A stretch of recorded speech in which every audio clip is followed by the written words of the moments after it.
All right, so Africa's largest mobile operator, MTN, seeing its core profit rise by double digits in its half year to end June, thanks largely to people buying into its data and fintech services. Well, that's part of the reason why. Ralph Mupita is the MTN Group CEO. He joins me now. Ralph, thanks very much indeed for your time. Very strong results today, despite the shaky economic environment, Ralph. And I want to dig into that in a moment, but I can't help but just start with that news out today by Rain, saying they're approaching the telecom board to merge and create a 40 billion rand company. This week's after MTN said it planned to buy Telkom. We'll get to the results in a moment, but how did you digest that news today? Yeah, I mean, Devan, good evening and to your listeners as well. And obviously we followed the news, and in terms of the press statement as well as the TRP an announcement that came through. I mean, from our perspective, we remain very focused on, the discussions that are ongoing and cautionary that we announced several weeks back to explore, the proposition where we would be combining our SA businesses effectively to look to create a South African and a Pan-African champion that is good for all stakeholders and would be in the public interest. We've applied our minds to those issues, but obviously I can't say more because the discussions are at an early stage, and we are working between our two teams from MTN and from Telkom under the auspices of both boards. So we note the comments in the media and the TRP, but remaining focused on the work ahead. Yeah, now I was going to ask you exactly where you were with that Telkom offer, and if indeed Rain's announcement was somewhat surprising. No, look, I mean, when you do these sort of, or look at these propositions, I mean, you do get, I would argue that you would get, some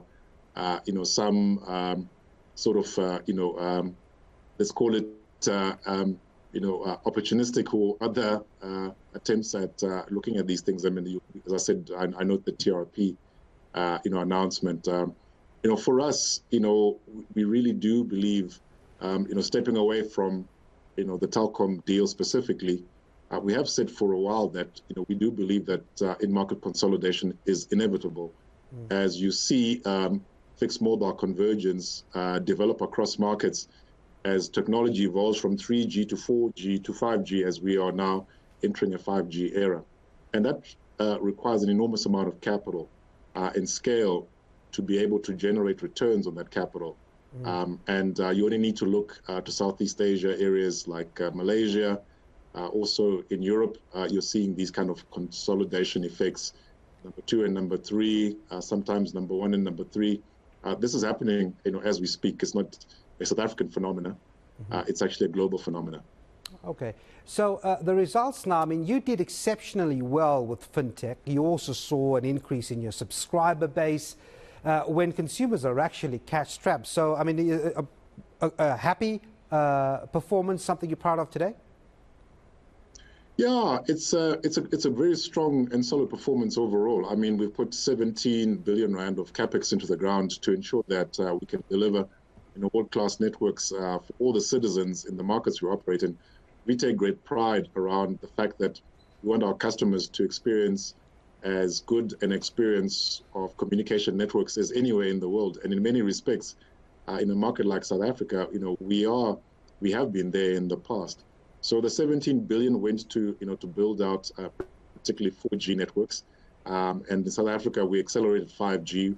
We are at about 20% pop coverage, and would argue that we're probably the market leader on 5G right now in South Africa, and we're going to continue with that investment profile. But as we've delivered the strong financial results, we're very conscious of our role as a corporate, and that there's more that's demanded of us. So we focus also on how we bring the cost to communicate down. So the average cost of a gigabyte of data has come down 22.5%. Not many goods come down that aggressively over time. We've expanded broadband coverage to 85% of the people that we've covered, and obviously contributed significantly to the fiscus of the nation states that we operate in. So our social responsibility as a corporate is something that we take very seriously, and we call it creating shared value. And we're encouraged by the progress that we've made. Having said that, Ralph, you've also indicated that prices will have to be nudged upwards in some markets. Presumably, that includes South Africa as well. In South Africa, we did bring through a price increase on postpaid. That was probably in May. And it was a 5% inflationary adjustment to the cost. We're putting, somewhere between, 8 to 9 billion rand of capex. And, a good proportion of that capex is dollar indexed. So we're trying to make kind of a modest return, given, the capital that we're deploying. So South Africa, postpaid, we've already put a 5%, adjustment after not, putting one for a while.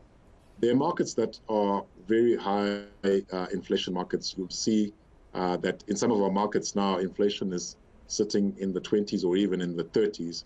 And, given that the radios that we buy, to propagate the frequencies that allow people to communicate, those are dollar indexed. And in some markets, the dollar, those currencies are weakened against the dollar by 25%. So, even if we put a price increase of that amount, we are basically standing still. But we are very careful with our words. We spoke about selective price reviews. So we wouldn't be looking broad-based. There are ways to effect, price increases. We're not passing all the inflation, across to our customers. But I think it would be irresponsible for us not to do that, to think about it selectively. And also, at the time where we say we want to sustain the investment in building world-class networks for our people, we did 17 billion. By the end of the year, we're doing another 18 billion, to invest in network quality that our customers can enjoy. All right. So just very quickly before I let you go, Ralph. So, when the lights go off, it's not the best thing to happen to any company, especially yours. You have towers that operate on batteries. There's a whole lot of issues that come along with it. How have you navigated through this last bout of load shedding or power cuts? Through most of our markets, actually, our networks are on diesel generators. So, like in a market like Nigeria, 95% of our, our power access is diesel generator full. We have 17,000 towers in Nigeria. South Africa, about 13,000. And so in Nigeria, 95% diesel, 5% on grid. South Africa has been largely 100% grid power network.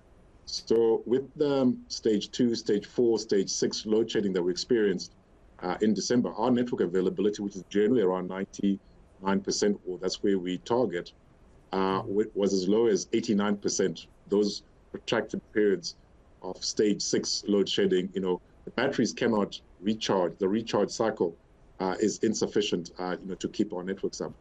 So we have been investing in what we call our network resilience plan. It's a multi-phase program that, over the next couple of quarters should give us the resilience, because our base case view is that I think we will see in a market like South Africa, constrained power availability for some time. Yes, there are great initiatives around renewables, etc. But we're taking a very cautious view that, we need to create more self-reliance on power, backup as well as generators over time to ensure, world-class networks and availability for all our customers, consumers and businesses. All right, we're going to have to leave it there. Well, thanks very much indeed. MTN Group CEO Ralph Mupita there talking to us about those results. And that's where we'll leave it for now. Sally,